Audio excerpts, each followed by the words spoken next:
une situation qui était que je n'avais pas de vision claire de ce que j'allais devoir faire, enfin pouvoir faire. Et des tours créatifs m'a apporté une reprise de confiance en moi, ça c'est très clair, une reprise de confiance en le fait de trouver du travail aussi, tout simplement. Et cette façon que nous avons eue en commun avec les accompagnants et aussi avec les autres bénéficiaires, puisque ça a été un travail collectif, d'établir un projet professionnel complètement viable et qui me correspondait. C'est-à-dire qu'à aucun moment, on ne m'a obligé à me diriger vers telle ou telle voie. C'est vraiment collectivement que nous avons travaillé à m'orienter vers quelque chose qui va me convenir. Et ça, c'est un énorme plus de cet accompagnement par rapport à des accompagnements plus coercitifs.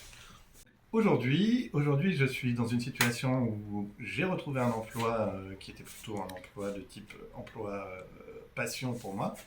Et en parallèle de ça, je me dirige vers une formation pour devenir conseiller en insertion professionnelle à la rentrée, donc dans quelques semaines au moment où on enregistre.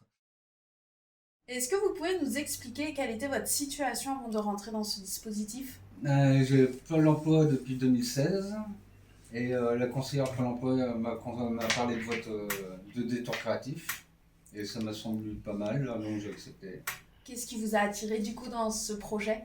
Ça avait l'air différent par rapport aux autres propositions, aux autres formations pour retrouver un travail, quoi. D'accord. Donc j'ai essayé et puis ça m'a plu.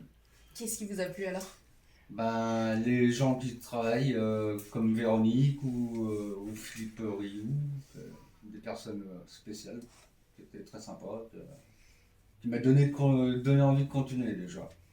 Continuer quoi? De revenir ici, De revenir. et puis, en espérant retrouver un emploi prochainement. D'accord. Personnellement, ça vous a apporté des choses déjà? Reparler à des gens.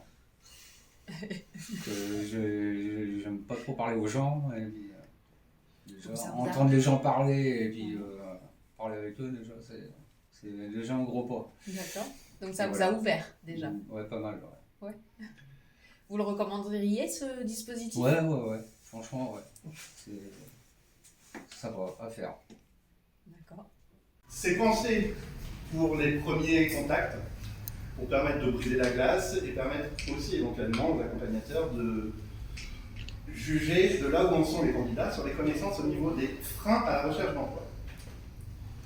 Donc, comment ça se passe? Nous avons 4 joueurs, chacun pouvant choisir un métier qui lui correspond.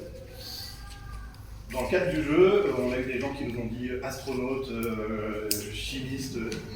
On n'est pas obligé d'aller dans la réalité. Bon, pour la présentation, et pour ne pas faire une présentation d'1 heure qui mettrait tout le monde en retard, on a pré-rempli les différents métiers. Mais il va de soi que dans un cadre d'activité normale, chacun remplit comme il le souhaite. Un gros point positif de ce dispositif, c'est tout ce qui est l'aspect créatif, c'est dans le nom. Pour nous, ça a été fait avec Philippe Rioux, qui est un metteur, un chorégraphe, pardon, lui qui a une compagnie parisienne.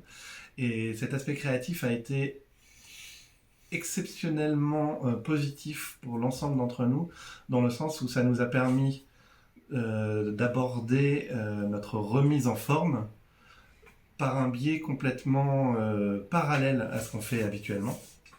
Ça nous a tous vraiment réouverts à nous-mêmes principalement, mais aussi du coup, par voie de conséquence, aux autres. Et donc, ça nous a permis d'être plus à l'aise pour rechercher un emploi, nous y remettre.